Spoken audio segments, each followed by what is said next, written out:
Urban Report. My name is Ava. And my name is Van.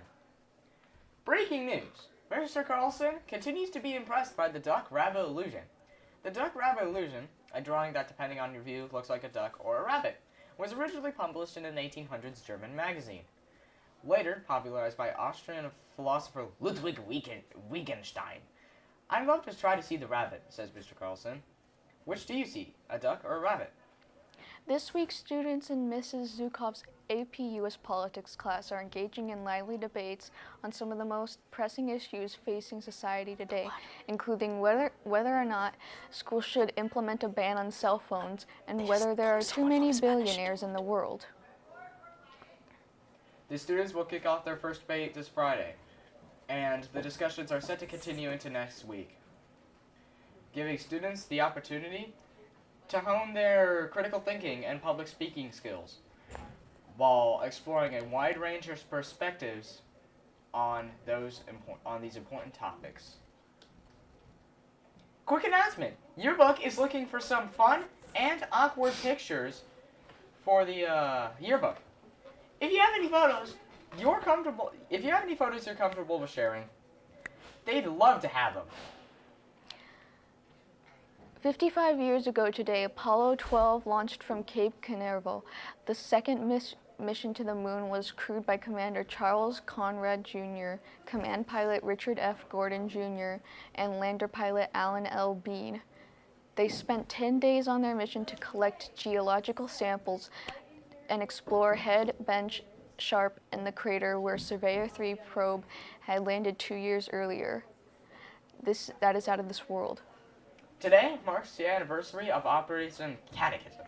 Operation Catechism was a successful British airstrike carried out on November 12, 1944, during World War II, aimed at destroying the German battleship Tirpitz, which had been a persistent threat to Allied shipping in the North Atlantic. The operation involved 31 Lancaster bombers from RAF Bomber Command, including the famous No. 617 Squadron, using 12,000-pound tallboy bombs. The strike caused a massive explosion, sinking the Tirpitz in Tomelso Fjord, Norway, and taking its crew out of the question. The victory effectively eliminated the Tirpitz and threat to the Allied convoys, which allowed more convoys to reach the Soviet Union. This was a significant achievement in the war.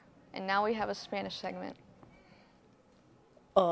A medida que las temperaturas bajan y el frío del invierno llega, no solo debes preocuparte por el aire frío, sino también por las gérmenes del frío que te acompañan.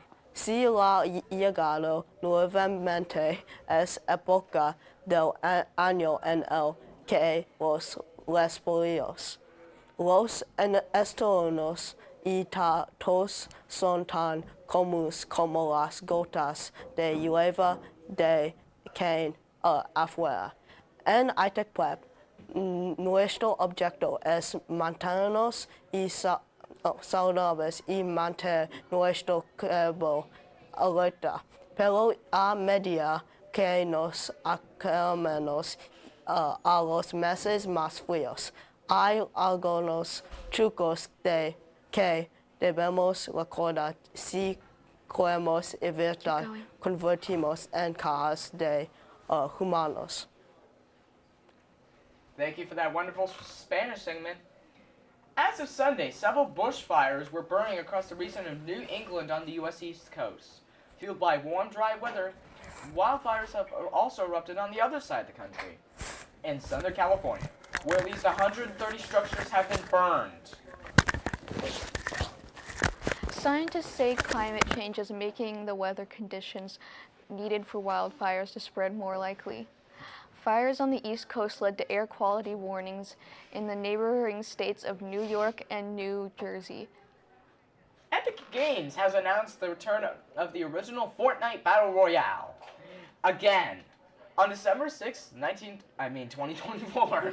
This has once again split the community, as some think it's just another chance for the game's revival as well as with a cash grab. while some part of the community think it will be a fun opportunity to enjoy time with old friends and get nostalgia as they play their favorite childhood game. However, there have been more critiques, even getting some people to ask, the flip is the point of this, as there has been a game mode for the past couple months already incorporating the elements of the original game, as well as the current season the game is a later version of the original game. Despite the critiques, this announcement will do what the company wanted, which is to revive the game, even if it is just for a month or two, as the game was at its peak player count last year when the announcement for the original game came out. We have 24 students signed up for our after-school fitness program, with participant attendance varying from week to week.